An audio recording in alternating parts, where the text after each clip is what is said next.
Hi friends, welcome back to my YouTube channel. Friends, ಇವತ್ತು morning log start ಮಾಡ್ತಾಯಿದ್ವಿ. Morning ಅದು ಒಂದು 10 o'clock ಆಗಿದೆ. ಈಗ ಲಾಗ್ ಸ್ಟಾರ್ಟ್ ಮಾಡ್ತಾಯಿದ್ವಿ. ಈಗ ಸ್ನಾನ ಆಯಿತು, ರೆಡಿಯಾಗಿ ಈಗ ಪೂಜೆ ಮಾಡಿ ಕುಳಿಸಿದ ಕೋಳಿ ಕುಯ್ಕೊಂಬರೋವಂಥದ್ದು. ಈಗ ಹೋಗೋಣ. ಹಸ್ಬೆಂಡ್ ಅವರೆಲ್ಲ ಸ್ನಾನ ಮಾಡ್ತಾಯಿದ್ದಾರೆ, ಮಕ್ಕಳಿಗೆಲ್ಲ ಸ್ನಾನ ಹಾಕೊಂಡು ಈಗ ಹೋಗಿ ಅಲ್ಲಿ ಪೂಜೆ ಮಾಡ್ಕೊಂಡು ಬರ್ತೀವಿ. ಬನ್ನಿ, ಇವತ್ತು ಯಾವ ಥರ ಬ್ಲಾಗ್ ಇವತ್ತು ಆಗುತ್ತೆ ಅಂದ್ಬಿಟ್ಟು. ಫ್ರೆಂಡ್ಸ್, ಇವತ್ತು ವ್ಲಾಗ್ ನಿಮಗೆಲ್ಲ ಇಷ್ಟ ಆಗಿದೆ ಅಂದ್ಕೊಂಡು, ಇಷ್ಟ ಆಗಿದೆ ಹೇಳಬೇಕು, ಲೈಕ್ ಮಾಡಿ, ಶೇರ್ ಮಾಡಿ, ಕಮೆಂಟ್ ಮಾಡಿ, ಹಾಗೆ ಸಬ್ಸ್ಕ್ರೈಬ್ ಮಾಡ್ಕೊಂಡು ನೋಡಿ. ಮರಿದೆ ಬೆಲ್ಲೈಕನ್ನ ಕ್ಲಿಕ್ ಮಾಡಿ ಆಲ್ ನೋಟಿಫಿಕೇಶನ್ ಬರುತ್ತೆ. ಫ್ಯಾಮಿಲಿ ಜೊತೆ ಎಲ್ಲ ಶೇರ್ ಮಾಡ್ಕೊಳ್ಳಿ. ಫ್ರೆಂಡ್ಸ್, ನಾವು ಬಂದು ಹೊಲದ ಹತ್ರ ಪೂಜೆಯನ್ನು ಮಾಡೋಕ್ಕೆ ಅಂತ ಬಂದಿರೋವಂಥದ್ದು. ಇಲ್ಲಿ ಬಂದು ವರ್ಷಕ್ಕೊಂದ್ಸಲ ನಾವು ಕೋಳಿ ಕೊಯ್ದು ಪೂಜೆ ಮಾಡ್ತೀವಿ. ಆ ಕಾಲನಿಂದ ನಮ್ಮ ಮಾವ ಮಾಡ್ತಾಯಿದ್ದಾರೆ, ಅದನ್ನು ನಾವು ಕಂಟಿನ್ಯೂ ಮಾಡ್ತಾಯಿದ್ವಿ. ನಾವು ಮದುವೆ ಬಂದಾಗ ನಮ್ಮ ಮಾವ ಜೊತೆ ಬರ್ತಾಯಿದ್ದೆ ಕೋಳಿ ಎಲ್ಲ ಕೊಯ್ಕೊಂಡು ಹೋಗೋಕ್ಕೆಲ್ಲನೂ. ಈ ಜಾಗದಲ್ಲಿ ಬಂದು ನಾವು ಈ ಥರ ಕಲ್ಲುಗಳನ್ನ ಇಟ್ಟು ಪೂಜೆಯನ್ನು ಮಾಡ್ಕೊಂಡು ಸಿಂಪಲ್ಲಾಗಿ ಪೂಜೆ ಮಾಡಿ ಕೋಳಿಯನ್ನು ಕೊಯ್ಕೊಂಡು ಹೋಗೋದು. ಮತ್ತು ಹಸ್ಬೆಂಡು, ನಾನು, ಮಗಳು ಎಲ್ಲ ಒಟ್ಟಿಗೆ ಬಂದಿದ್ವಿ. ಬಂದು ಪೂಜೆ ಎಲ್ಲ ಮಾಡಾಯಿತು, ಮಂಗಳಾರತಿ ಮಾಡಿಟ್ಟಿದ್ವಿ. ಈಗ ಇನ್ನೇನು ಕೋಳಿ ಕೊಯ್ಯುವಂಥದ್ದು. ಕೋಳಿ ಕೊಯ್ಯೋದನ್ನ ತೋರಿಸೋದ, ಯಾಕಂತಂದು ಸ್ವಲ್ಪ ಜನಕ್ಕೆ ಇಷ್ಟ ಆಗುತ್ತೆ, ಸ್ವಲ್ಪ ಜನ ಇಷ್ಟ ಆಗದೆ ಇರುವಂಥದ್ದು. ಫ್ರೆಂಡ್ಸ್, ಇದೆ ನೋಡಿ ನಮ್ಮ ನೀಲಗಿರಿ ಮರಗಳು ಸುತ್ತು ಈ ಥರ ಇದೆ. ಇಲ್ಲಿ ಎಲ್ಲೂ ಮನೆ ಮತ್ತು ಏನೂ ಇಲ್ಲ, ಇದು ಸುತ್ತ ಕಾಡು ಅಂತಲೇ ಹೇಳ್ಬೋದು. ಯಾಕಂದರೆ ಇಲ್ಲಿ ಯಾರೂ ಹೆಚ್ಚಾಗಿ ಓಡಾಡೋದು ಕೂಡ ಇಲ್ಲ. ಈ ಜಾಗದಲ್ಲಿ ನಾವು ವರ್ಷಕ್ಕೊಂದ್ಸಲ ಬಂದು ಪೂಜೆ ಮಾಡ್ತೀವಿ, ಬರ್ತಾ ಇರ್ತೀವಿ, ಇಲ್ಲದೆ ಏನೂ ಇಲ್ಲ, ಬರ್ತಾಯಿದ್ದೀವಿ. ಸುತ್ತಮುತ್ತ ತೋಟಗಳವರೆಲ್ಲ ಬರ್ತಾರೆ. ಇಲ್ಲಿ ಬಂದು ಕೋಡಿಗೆ ನೀರು ಹಾಕಿದಾದ್ಮೇಲೆ ಕಾಯಬೇಕು, ಅರಿಶಿನ ಕುಂಕುಮ ಇಕ್ಬೇಕು ಕಾಲಿಗೆ, ತಲೆಗೆ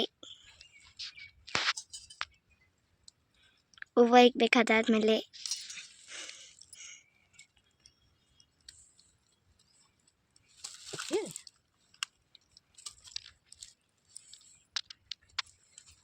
ಅದಾದ್ಮೇಲೆ ಸಾಮಾನು ಕಡ್ಡಿ ಹೊಗೆ ನುಡಿಸ್ಬೇಕು. ಕೋಳಿ ಒದ್ದ ಮೇಲೆ ಕೊಯ್ಬೇಕು.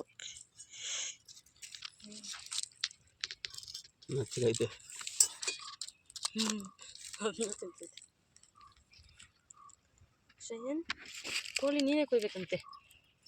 ಏನು ಮಾಡೋದ? ಕೊಯ್ ಗೊತ್ತದ? ನೀನು ಕೊಯ್ಯದ?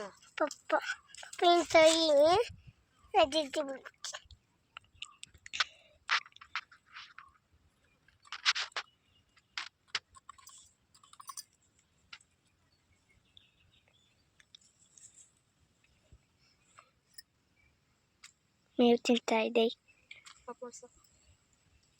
ಫ್ರೆಂಡ್ಸ್, ಈಗ ಹೊಲದ ಹತ್ರ ಹೋಗಿ ಕೋಳಿ ಎಲ್ಲ ಕೊಯ್ಕೊಂಡು ಬಂದಿದ್ವಿ. ಹಸ್ಬೆಂಡ್ ಕ್ಲೀನ್ ಮಾಡಿಸ್ಕೊಬರಕ್ಕೆ ಹೋಗಿದ್ದಾರೆ. ಅಷ್ಟರಲ್ಲಿ ಚಿಕನ್ ಸಾಂಬಾರಿಗೆ ರೆಡಿ ಮಾಡೋಣ. ನೋಡೋಣ ಏನು ಮಾಡೋದು ಅಂತ. Chicken fry, chicken sambar. Husband ಬಸ್ಸಾರು ಮಾಡೋಕ್ಕೆ ಹೇಳಿದ್ದಾರೆ. ನೋಡೋಣ. ಬಸ್ಸಾರು ಅಂದರೆ ನನಗೆ ಅಷ್ಟೊಂದು ಇಷ್ಟ ಆಗೋಲ್ಲ, ಬೋರಿಂಗ್. ಬಟ್ ಅವ್ರೇನೋ ಕೇಳ್ತಾ ಇದ್ದಾರೆ, ನೋಡೋಣ. ಆದರೆ ಚಿಕನ್ ಬಸ್ಸಾರು ಮಾಡ್ತೀನಿ ಮತ್ತು ಚಿಕನ್ ಫ್ರೈ ಮಾಡೋಣ ಅಂತ. ವೆರೈಟೀಸ್ ಇಷ್ಟಪಡೋಲ್ಲ. ಸಾಂಬಾರು ಮುದ್ದೆ ಇರಬೇಕು, ಬಿರಿಯಾನಿ ಆ ಥರ ನಮಗೆಲ್ಲ ಆ ಥರ ಇಷ್ಟ. ಚಿಕನ್ ಫ್ರೈ ಮತ್ತು ಬೇರೆ ಬೇರೆ ಥರ ವೆರೈಟೀಸ್ ಮಾಡೋದಕ್ಕೆ. ಇವ್ರಿಗೆ ಅದೆಲ್ಲ ಮಾಡೋದು ಇಷ್ಟ ಆಗೋಲ್ಲ, ತಿನ್ನೋದು ಇಲ್ಲ. ಬೇರೆ ಚಿಕನ್ ಸಾಂಬಾರು ಮುದ್ದೆ, ಒಳ್ಳೆ ಸಾಂಬಾರು ಮಾಡಿ ಮುದ್ದೆ ಕೊಟ್ಟರೆ ಸಾಕು ಇವರಿಗೆ. ಫುಲ್ ಊಟ ಆಯಿತು. ನಮಗೆ ಆ ಥರ ಎಲ್ಲ ತಿನ್ನೋದಕ್ಕೆ ಬೋರಿಂಗು. ಬಟ್ ನೋಡೋಣ, ಇನ್ನೂ ಏನು ಮಾಡಬೇಕು ಅಂತ ಗೊತ್ತಿಲ್ಲ. ಆದರೆ ಸ್ವಲ್ಪ ಬಿರಿಯಾನಿ ಮಾಡಬೇಕು ಅಂತ ಆಸೆ. ನೋಡೋಣ ಏನು ಮಾಡ್ತೀನಿ ಅಂತ. ಟ್ರೈ ಮಾಡ್ತೀನಿ. ಆಮೇಲೆ ಈರುಳ್ಳಿ, ಬೆಳ್ಳುಳ್ಳಿ, ಶುಂಠಿ, ಕಡಲೆ ಬೀಜ, ಕಾಯಿ ತುರಿ, ಚಕ್ಕೆ, ಲವಂಗ, ಮೆಣಸು, ಮೆಣಸಿನ್ಕಾಯಿ.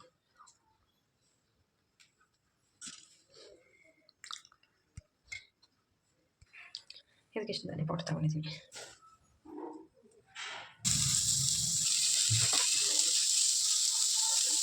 ಫ್ರೆಂಡ್ಸ್, ಈಗ ಸಾಂಬಾರು ಮಾಡೋಣ ಅಂತ ರೆಡಿ ಮಾಡ್ತಾಯಿದ್ದೀನಿ. ಬಸ್ಸಾರು ಮಾಡಲಿಲ್ಲ ನಾನು, ಸಾಂಬಾರು ಮತ್ತು ಬಿರಿಯಾನಿ ಮಾಡೋಕ್ಕೆ ಅಂತೇಳಿ ಪ್ಲ್ಯಾನ್ ಚೇಂಜ್ ಮಾಡ್ಕೊಂಡಿದ್ದೀನಿ. ಈಗ ಸಾಂಬಾರಿಗೆ ಅಂತೇಳಿ ಮಾಡ್ತಾ ಇರೋಂಥದ್ದು. ಈಗ ಈರುಳ್ಳಿ, ಬೆಳ್ಳುಳ್ಳಿ, ಸ್ವಲ್ಪ ಆಯಿಲ್ ಹಾಕ್ಕೊಂಡು ಎಣ್ಣೆಯಲ್ಲಿ ಚೆನ್ನಾಗಿ ಫ್ರೈ ಮಾಡ್ಕೊತಾ ಇದ್ದೀನಿ. ಮತ್ತು ಕಾಯಿ ತುರಿ, ಕಡಲೆ ಬೀಜ, ಶುಂಠಿ ಇಷ್ಟನ್ನು ಹಾಕ್ಕೊಂಡು ಫ್ರೈ ಮಾಡ್ತಾಯಿದ್ದೀನಿ. ಚಕ್ಕೆ, ಲವಂಗ, ಮೆಣಸಿನ್ಕಾಯಿ ಮತ್ತು ಮೆಣಸು, ಕಾಳು ಮೆಣಸು ಇಷ್ಟನ್ನು ಹಾಕಿ ಚೆನ್ನಾಗಿ ಎಣ್ಣೆಯಲ್ಲಿ ಫ್ರೈ ಮಾಡ್ಕೊಳ್ಳೋಣ.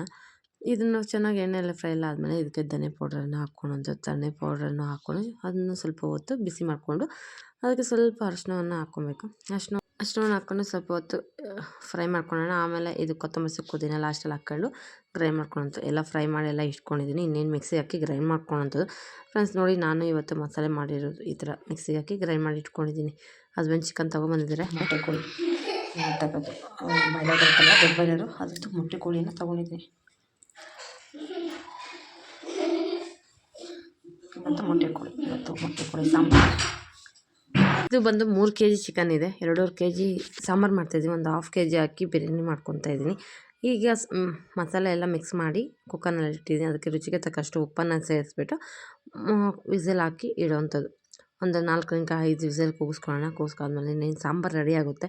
ಸಾಂಬಾರು ರೆಡಿ ಆದಮೇಲೆ ತೋರಿಸ್ತೀನಿ ಯಾವ ಥರ ಸಾಂಬಾರು ಮಾಡಿದ್ದೀನಿ, ಯಾವ ಥರ ಇದೆ ಅಂತ ಹೇಳ್ಬಿಟ್ಟು.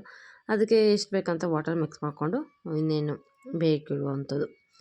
ನಾನು ಮಾಡ್ತಾ ಇರೋಂಥದ್ದು ಚಿಕನ್ ಸಾಂಬಾರು ಈ ಥರ ಇದೆ. ನಮ್ಮ ಹಳ್ಳಿ ಸೈಡು ನಮ್ಗೆ ಏನಂತಂದರೆ ಹಸ್ಬೆಂಡವ್ರಿಗೆಲ್ಲ ಈ ಥರನೇ ಇಷ್ಟ, ಯಾಕಂದರೆ ಸಾಂಬಾರು ಮುದ್ದೆ ಎಲ್ಲನೂ ಆ ಕಾರಣಕ್ಕೆ ಅವ್ರಿಗೆ ಇಷ್ಟ. ಹಾಗಾಗಿ ಸಾಂಬಾರು ಮಾಡಿರ್ತೀವಿ. ನನಗೂ ಇಷ್ಟ ಸಾಂಬಾರು ಎಲ್ಲನೂ, ಬಟ್ ಒಂದೇ ತಿಂದು ಬೋರ್ ಅನಿಸುತ್ತೆ. ಹಾಗಾಗಿ ನಾನು ಬಿರಿಯಾನಿ ಮಾಡ್ತಾಯಿದ್ದೀನಿ. ಈಗ ಕ್ಲೋಸ್ ಮಾಡೆಲ್ಲ ಆಯಿತು, ಬೆಂದಿದ್ದು ಆಯಿತು. ಬೆಂದಾದ್ಮೇಲೆ ನೋಡ್ತಾ ಇರೋದು ಸಾಂಬಾರು ಈ ಥರ ಆಗಿದೆ. ಮೊಟ್ಟೆ ಕೋಳಿ ಸಾಂಬಾರು ನಾನು ಮಾಡಿರೋಂಥ ಸಾಂಬಾರು ಇವತ್ತು ಫ್ರೆಂಡ್ಸ್ ಈಗ ಈ ಥರ ಇದೆ. ನಾವು ಮಾಡೋದು ಸಾಂಬಾರು ನಿಮಗೆಲ್ಲ ಇಷ್ಟ ಆಗಿದೆ ಅಂದ್ಕೊಂಡಿದ್ದೀನಿ. ಇಷ್ಟ ಆಗಿದ್ದರೆ ಖಂಡಿತ ಕಮೆಂಟಲ್ಲಿ ತಿಳಿಸಿ, ನೀವು ಯಾವ ಥರ ಎಲ್ಲ ಸಾಂಬಾರು ಮಾಡ್ತೀರಾ, ಹೇಗೆ ನಾನು ಮಾಡೋದು ಕರೆಕ್ಟಾಗಿದೆ ಇಲ್ವಾ ಅಂತ ಕೂಡ ಕಮೆಂಟ್ ಮಾಡಿ ನೀವು ತಿಳಿಸ್ಬೋದು. ನಿಮ್ಮ ಅನಿಸಿಕೆಗೋಸ್ಕರ ನಾವು ವೇಟ್ ಮಾಡ್ತಾ ಇರ್ತೀವಿ ಫ್ರೆಂಡ್ಸ್. ಇನ್ನೊಂದು ಕಡೆ ನಾನು ಬಿರಿಯಾನಿ ಮಾಡೋಕ್ಕಂತೇಳಿ ರೆಡಿ ಮಾಡ್ತಾಯಿದ್ದೀನಿ. ಈಗ ನಾನು ಇದಕ್ಕೆ ಕೊತ್ತಂಬರಿ ಮತ್ತು ಪುದೀನ ತೊಗೊಂಡು ಸ್ವಲ್ಪ ಹೊತ್ತು ಬಾಣಲೆಯಲ್ಲಿ ಬಿಸಿ ಮಾಡ್ಕೊತಾ ಇದ್ದೀನಿ. ಅದಕ್ಕೆ ಸ್ವಲ್ಪ ಆಯಿಲ್ ಹಾಕಿ ಫ್ರೈ ಮಾಡ್ಕೊಳ್ಳೋಣ. ಎಣ್ಣೆಯಲ್ಲಿ ಆಯಿಲ್ ಹಾಕಿ ಫ್ರೈ ಮಾಡ್ಕೊಳ್ಳೋವಂಥದ್ದು. ಆಯಿಲ್ ಹಾಕಿ ಎಣ್ಣೆಯಲ್ಲಿ ಫ್ರೈ ಮಾಡ್ಕೊಂಡು ಪುದೀನ ಮತ್ತು ಕೊತ್ತಂಬರಿ ಸೊಪ್ಪನ್ನು ಫ್ರೈ ಮಾಡ್ಕೊತಾ ಇದ್ದೀನಿ. ಅದು ಚೆನ್ನಾಗಿ ಸ್ವಲ್ಪ ಫ್ರೈ ಎಲ್ಲ ಆದಮೇಲೆ ಅದಕ್ಕೆ ಸ್ವಲ್ಪ ಈರುಳ್ಳಿ, ಸ್ವಲ್ಪ ಟೊಮೊಟೊನ ಸೇರಿಸ್ಕೊಂಡು ಎಣ್ಣೆಯಲ್ಲಿ ಫ್ರೈ ಮಾಡ್ಕೊತೀನಿ. ತುಂಬ ಏನು ಫ್ರೈ ಮಾಡ್ಕೊಳಕ್ಕೆ ಹೋಗಲ್ಲ, ಸುಮ್ಮನೆ ಲೈಟಾಗಿ ಫ್ರೈ ಮಾಡಿಕೊಂಡು ಮಿಕ್ಸಿಗೆ ಹಾಕೊಂಡು ಗ್ರೈಂಡ್ ಮಾಡ್ಕೊಳ್ಳೋವಂಥದ್ದು. ಈಗ ಇದನ್ನು ಸ್ವಲ್ಪ ಹೊತ್ತು ಫ್ರೈ ಮಾಡಿದ್ದೀನಿ. ಫ್ರೈ ಎಲ್ಲ ಮಾಡಾದಮೇಲೆ ಆಫ್ ಮಾಡ್ತಾ ಸ್ವಲ್ಪ ತಣ್ಣಗಾಗಲ್ಲ ಅಷ್ಟರಲ್ಲಿ ಈಗ ಮಸಾಲೆ ಐಟಮ್ ಅಂತ ಹೇಳ್ಬಿಟ್ಟು ಕಸೂರಿ ಮೇಥಿ, ಪಲಾವ್ ಎಲೆ, ಮರಾಠಿ ಮೊಗ್ಗು, ಕಲ್ಲು ಎಲ್ಲನೂ ಇಟ್ಕೊಂಡು ಸೋಂಪು, ಚಕ್ಕೆ, ಲವಂಗ ಇಷ್ಟನ್ನು ತೊಗೊಂಡಿದ್ದೀನಿ ಒಗ್ಗರಣೆಗೆ ಅಂತ ಹೇಳ್ಬಿಟ್ಟು. ಸ್ವಲ್ಪ ಧನೆ ಪೌಡ್ರು, ಸ್ವಲ್ಪ ಬಿರಿಯಾನಿ ಪೌಡರ್ ತೊಗೊಂಡಿದ್ದೀನಿ, ಬಿರಿಯಾನಿ ಮಸಾಲೆ ತೊಗೊಂಡಿದ್ದೀನಿ. ಈಗ ರುಬ್ಬಿಟ್ಕೊಂಡಂಥ ಪೇಸ್ಟ್ ಸ್ವಲ್ಪ ತೆರೆಯಾಗಿ ರುಬ್ಬಿಟ್ಕೊಂಡಂಥ ಪೇಸ್ಟ್ ರೆಡಿ ಆಯಿತು. ಇನ್ನೇನು ಕುಕ್ಕರ್ ಇಟ್ಟು ಅದಕ್ಕೆ ಸ್ವಲ್ಪ ಆಯಿಲ್ ಹಾಕ್ಕೊಂಡಿದ್ದೀನಿ. ಆಯಿಲ್ ಹಾಕ್ಕೊಂಡು ಆಯಿಲ್ ಕಾದಾದ್ಮೇಲೆ ಈಗ ಬಿರಿಯಾನಿಗೆ ಒಗ್ಗರಣೆ ಅಂತ ಹೇಳ್ಬಿಟ್ಟು ಕೊಟ್ಟಿರೋಂಥದ್ದು ಕಸೂರಿ ಮೇಥಿ ಅವೆಲ್ಲ ಹಾಕಿ ಫ್ರೈ ಮಾಡ್ಕೊಂಡಿದ್ದೀನಿ. ಅದಕ್ಕೆ ಸ್ವಲ್ಪ ಈರುಳ್ಳಿ ತೊಗೊಂಡಿದ್ದೀನಿ, ಒಂದು ಈರುಳ್ಳಿ ತೊಗೊಂಡಿದ್ದೀನಿ. ಅದಕ್ಕೆ ಸ್ವಲ್ಪ ಶುಂಠಿ ಬೆಳ್ಳುಳ್ಳಿ ಪೇಸ್ಟನ್ನು ಹಾಕ್ಕೊಂಡು ಫ್ರೈ ಮಾಡ್ಕೊತಾ ಇರೋವಂಥದ್ದು. ಇದು ಚೆನ್ನಾಗಿ ಎಣ್ಣೆಯಲ್ಲಿ ಚೆನ್ನಾಗಿ ಫ್ರೈ ಆಗಲಿ. ಫ್ರೈ ಎಲ್ಲ ಆದಮೇಲೆ ಇದಕ್ಕೆ ಟೊಮೊಟೊನ ಆ್ಯಡ್ ಮಾಡ್ಕೊಳ್ಳೋವಂಥದ್ದು ಫ್ರೆಂಡ್ಸ್. ಈಗ ನಾನು ನೋಡಿ ಬಿರಿಯಾನಿಗೆ ಅಂತೇಳಿ ರೆಡಿ ಮಾಡಿ ಇಟ್ಕೊಳ್ಳೋವಂಥದ್ದು ಯಾವ ಥರ ಕಾಣ್ತಾ ಇದೆ ಅಂತ ಬಿಟ್ಟು ನೋಡೋಣ. ಈಗ ಟೊಮೆಟೊ ಹಾಕ್ಕೊಂಡಿದ್ದೀನಲ್ವ, ಟೊಮೆಟೊ ಕೂಡ ಚೆನ್ನಾಗಿ ಎಣ್ಣೆಯಲ್ಲಿ ಫ್ರೈ ಮಾಡ್ಕೊಬೇಕು. ಅದು ಸ್ವಲ್ಪ ಸಾಫ್ಟ್ ಆಗೋ ತನಕ ಚೆನ್ನಾಗಿ ಎಣ್ಣೆಯಲ್ಲಿ ಫ್ರೈ ಮಾಡ್ಕೊಳ್ಳೋಣ. ಎಣ್ಣೆಯಲ್ಲಿ ಚೆನ್ನಾಗಿ ಫ್ರೈ ಎಲ್ಲ ಆದಮೇಲೆ ಇದಕ್ಕೆ ರುಬ್ಬಿಟ್ಕೊಳ್ಳೋಂಥ ಮಸಾಲೆಯನ್ನು ಕೂಡ ಸೇರಿಸ್ಕೊಳ್ಳೋವಂಥದ್ದು. ನಾನು ಪೇಸ್ಟ್ ಮಾಡಿ ಇಟ್ಕೊಂಡಿದ್ದೀನಲ್ವ, ಕೊತ್ತಂಬರಿ, ಪುದೀನ ಮತ್ತು ಈರುಳ್ಳಿ, ಟೊಮೆಟೊ ಇಷ್ಟನ್ನು ಹಾಕಿ ನಾನು ಪೇಸ್ಟ್ ಮಾಡಿಟ್ಟಿರೋದು, ಬೇರೆ ಏನೂ ಹಾಕಲಿಲ್ಲ. ಇದಕ್ಕೆ ಈ ಥರ ಕಲರ್ ಹಾಕಿ ಕಾಣ್ತಾ ಇದೆ. ಗ್ರೀನ್ ಕಲರ್ ಬೇಕಂದರೆ ಗ್ರೀನಾಗಿ ಮಾಡ್ಕೊಬೋದು. ನಾನು ಸ್ವಲ್ಪ ಚೇಂಜ್ ಇರಲಿ ಅಂತ ಎಲ್ಲ ಮಿಕ್ಸ್ ಮಾಡಿ ಮಾಡ್ತಾ ಇರೋವಂಥದ್ದು. ಈಗ ಇದಕ್ಕೆ ಸ್ವಲ್ಪ ಧನಿಯಾ ಪೌಡರು, ಸ್ವಲ್ಪ ಬಿರಿಯಾನಿ ಪೌಡರು, ಸ್ವಲ್ಪ ಖಾರದ ಪುಡಿ ಎಲ್ಲವನ್ನು ಸೇರಿಸ್ಕೊಂಡು ಫ್ರೈ ಮಾಡ್ಕೊತಾ ಇರೋವಂಥದ್ದು. ಖಾರಕ್ಕೆ ಖಾರದ ಪುಡಿ ಹಾಕ್ಕೊಂಡಿದ್ದೀನಿ. ಬೇಕು ಅಂತಂದರೆ ಹಸಿಮೆಣ್ಸಿಕಾಯಿ ಹಾಕ್ಕೊಂಡು ಪೇಸ್ಟ್ ಮಾಡ್ಕೊಬೋದಾಗಿತ್ತು. ನಾನು ಹಸಿಮೆಣ್ಸಿಕಾಯಿ ಏನು ಹೆಚ್ಚಾಗಿ ಯೂಸ್ ಮಾಡೋದಿಲ್ಲ, ಆ ಕಾರಣಕ್ಕೆ ನಾನು ಖಾರದ ಪುಡಿಯನ್ನು ಹಾಕ್ಕೊಂಡಿದ್ದೀನಿ. ಈಗ ಇಲ್ಲಿ ಬಂದು ಚಿಕನ್ ತೊಗೊಂಡಿರೋವಂಥದ್ದು, ಒಂದು 1/2 kg ಚಿಕನ್ ತೊಗೊಂಡಿದ್ದೀನಿ. ಅದನ್ನ ನೀರಲ್ಲಿ ಹಾಕಿ ಚೆನ್ನಾಗಿ ವಾಶ್ ಮಾಡಿಬಿಟ್ಟು ಅದನ್ನು ತೆಗೆದು ಈಗ ಬಿರಿಯಾನಿ ಫ್ರೈ ಆಗ್ತಾಯಿದ್ದಲ್ವ ಅದರಲ್ಲಿ ಸೇರಿಸ್ಕೊಳ್ಳೋವಂಥದ್ದು. ಈಗ ಬಿರಿಯಾನಿ ಎಲ್ಲ ಫ್ರೈ ಆಗಿದೆ. ಇಲ್ಲಿ ನೋಡಿ ಎಣ್ಣೆ ಎಲ್ಲ ಬಿಟ್ಟಿದೆ. ಈಗ ಇದಕ್ಕೆ ಚಿಕನ್ ಹಾಕ್ಕೊಂಡು ಫ್ರೈ ಮಾಡ್ಕೊತಾ ಇರೋವಂಥದ್ದು. ಚೆನ್ನಾಗಿ ಚಿಕನ್ ಹಾಕಿ ಫ್ರೈ ಮಾಡ್ಕೊಳ್ಳೋಣ. ಅದಕ್ಕೆ ಸ್ವಲ್ಪ ರುಚಿಗೆ ಆಗೋಷ್ಟು ಉಪ್ಪನ್ನು ಸೇರಿಸ್ಬಿಟ್ಟು ಇನ್ನೇನು ಮುಚ್ಚಳ ಹಾಕಿ ಬೇಯಿಸಿಡೋಣ. ಇದು ಬಂದು ದೊಡ್ಡ ಬಾಯ್ಲರ್ ಆಗಿರೋದ್ರಿಂದ ఇంకా ಸ್ವಲ್ಪ ಹೊತ್ತು ಬೇಯಿಸಿ ಆಮೇಲೆ ಮಾಡೋವಂಥದ್ದು. ಹಾಗೆ ಮಾಡೋಕ್ಕೋದ್ರೆ ಬೇಯಲ್ಲ ಚಿಕನ್, ಇದು ಸ್ವಲ್ಪ ಬಲ್ದಿರುತ್ತೆ. ಈಗ ಮಿಕ್ಸಿ ಜಾರ್ನಲ್ಲಿ ಸ್ವಲ್ಪ ವಾಟರನ್ನು ಹಾಕಿ ಮಿಕ್ಸ್ ಮಾಡಿ ಅದನ್ನು ಸೇರಿಸಿ ಈಗ ಇದಕ್ಕೆ ಸ್ವಲ್ಪ ರುಚಿಗೆ ಉಪ್ಪು ಹಾಕಿ ಕ್ಲೋಸ್ ಮಾಡಿಟ್ಟಿದ್ದೀನಿ. ಕ್ಲೋಸ್ ಎಲ್ಲ ಹಾಕಿ ಫ್ರೆಂಡ್ಸ್ ಕುಕ್ಕರ್ ಮುಚ್ಚಳವನ್ನು ಹಾಕಿ 4 ವಿಸಿಲನ್ನು ಕೂಗಿಸ್ಕೊತೀನಿ. 4 ವಿಸಿಲ್ ಕೂಗಿಸ್ಕೊಂಡ್ಮೇಲೆ ಚಿಕನ್ ಚೆನ್ನಾಗಿ ಬೆಂದಿರುತ್ತೆ ಫ್ರೆಂಡ್ಸ್. ಈಗ 4 ವಿಸಿಲ್ ಆದಮೇಲೆ ನೋಡ್ತಾ ಇರ್ಬೋದು ಯಾವ ಥರ ಚಿಕನ್ ಬೆಂದಿದೆ ಅಂತ ಹೇಳ್ಬಿಟ್ಟು. ತುಂಬಾ ಚೆನ್ನಾಗಿ ಬೆಂದಿದೆ. ಇದಕ್ಕೆ ಅಕ್ಕಿಯೆಲ್ಲ ಹಾಕಿ ಇನ್ನೊಂದು ವಿಸಿಲ್ ಕೂಗಿಸ್ಕೊಂಡ್ರೆ ಚಿಕನ್ ಬಿರಿಯಾನಿ ರೆಡಿ ಆಗುತ್ತೆ ಫ್ರೆಂಡ್ಸ್. ಈಗ ನೋಡಿ ಎಷ್ಟು ಚೆನ್ನಾಗಿ ಕಾಣ್ತಾ ಇದೆ ಅಂತ ಹೇಳ್ಬಿಟ್ಟು, ತುಂಬ ಅಂದರೆ ತುಂಬಾ ಚೆನ್ನಾಗಿ ಬೆಂದಿದೆ. ಅದರಲ್ಲಿ ಮಸಾಲೆ ಎಲ್ಲ ನೋಡಿ ಯಾವ ಥರ ಕಾಣ್ತಾ ಇದೆ ಅಂತ ಹೇಳ್ಬಿಟ್ಟು. ಈಗ ರೈಸ್ ಹಾಕಿದ್ದೀನಿ.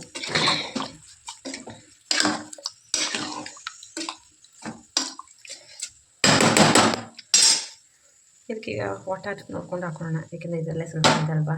ಹಾಗಾಗಿ ವಾಟರು 2 ಗ್ಲಾಸ್ ಅಕ್ಕಿ ಹಾಕಿದ್ದೀನಿ. ಈಗ ಒಂದು 2 ಗ್ಲಾಸ್ ನೀರು ಹಾಕ್ಕೊತೀನಿ, ಯಾಕೆಂದರೆ ಇದರಲ್ಲೇ ಜಾಸ್ತಿ ನೀರಿದೆ, ಈಗ ಮೆತ್ತಗೆ ಆಗ್ಬಿಡುತ್ತೆ.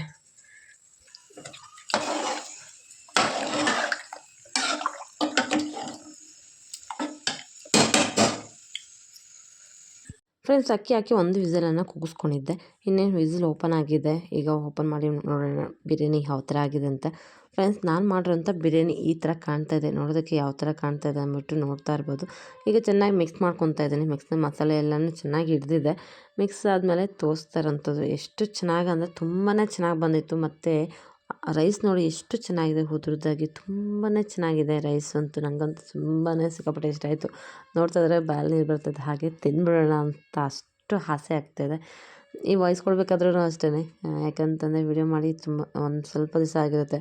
ಈಗ ಎಡಿಟ್ ಮಾಡಬೇಕಾದ್ರೆ ಮತ್ತು ವಾಯ್ಸ್ ಕೊಡೋ ಹೊತ್ನಾಗ ಅದನ್ನು ನೋಡಿದಾಗ ಮತ್ತೆ ನೀರು ಬರ್ತಾ ಇರುತ್ತೆ. ಫ್ರೆಂಡ್ಸ್ ಈಗ ಬಿರಿಯಾನಿ ರೆಡಿ ಆಯಿತು, ಚಿಕನ್ ಸಾಂಬಾರು ರೆಡಿ ಆಯಿತು, ಮುದ್ದೆ ಇರ್ತೀವಿ. ಈ ಮುದ್ದೆ ಆಯ್ತಂದರೆ ಊಟ ಮಾಡೋದು. ನೋಡ್ತಾ ಇರೋದು ನಾನು ಈಗ ಮಾಡುವಂಥ ಬಿರಿಯಾನಿ ಯಾವ ಥರ ಕಾಣ್ತಾ ಇದೆ ಅಂತ ಹೇಳಿ. ಇನ್ನೊಂದು ಸಾರಿ ಮುದ್ದೆ ಇಟ್ಟಿದ್ದೀನಿ, ಹಾಗೆ ಸಾಂಬಾರು ರೆಡಿಯಾಗಿದೆ. ಇನ್ನು ಮುದ್ದೆ ಮಾಡಿ ಊಟ ಮಾಡೋಣ ಮನೆಗೆ. ಫ್ರೆಂಡ್ಸ್ ಈಗ ಮುದ್ದೆ ರೆಡಿಯಾಗಿದೆ. ಮುದ್ದೆ ಮತ್ತು ಸಾಂಬಾರು ಹಾಕ್ಕೊಂಡು ಊಟ ಮಾಡೋಣ ಅಂತೇಳಿ ತಟ್ಟೆಲಿ ಇಟ್ಕೊಂಡಿದ್ದೀನಿ. ಹಾಗೆ ಈ ವಿಡಿಯೋ ಮಾಡಿ ತೋರಿಸ್ತಾ ಇದ್ದೀನಿ ನೋಡಿ. ನಾನು ಮಾಡಿರೋಂಥ ಸಾಂಬಾರು ಮುದ್ದೆ ಕಾಂಬಿನೇಷನ್ ಎಷ್ಟು ಚೆನ್ನಾಗಿರುತ್ತೆ ಅಂದರೆ ತುಂಬಾ ಚೆನ್ನಾಗಿರುತ್ತೆ. ಹಸ್ಬೆಂಡ್ ಎಲ್ಲೋ ಫಂಕ್ಷನ್ ಇದೆ ಅಂತ ಹೊರಟಿದ್ದಾರೆ, ಆ ಕಾರಣಕ್ಕೆ ನಾನು ಊಟ ಮಾಡ್ತಾಯಿದ್ದೀನಿ. ಈಗ ಮಗಳಿಗೆ ಅಂತೇಳಿ ಬಿರಿಯಾನಿ ಹಾಕಿಟ್ಟಿದ್ದೀನಿ. ನಾನು ಮಾಡೋಂಥ ಬಿರಿಯಾನಿ ಎಷ್ಟು ಚೆನ್ನಾಗಿ ಕಾಣ್ತಾ ಇದೆ ಅಂತ ಹೇಳ್ಬಿಟ್ಟು. ಮುದ್ದೆ ಸಾಂಬಾರು ತುಂಬಾ ಒಳ್ಳೆ ಕಾಂಬಿನೇಷನ್. ಫ್ರೆಂಡ್ಸ್ ಇವತ್ತಿನ ವಿಡಿಯೋ ನಿಮ್ಗೆ ಇಷ್ಟ ಆಗಿದೆ ಅಂದ್ಕೊಂಡಿದ್ದೀನಿ. ಈ ವಿಡಿಯೋನ ಇಲ್ಲಿಗೆ ಎಂಡ್ ಮಾಡ್ತೀನಿ. ಟೇಕ್ ಕೇರ್, ಬಾಯ್.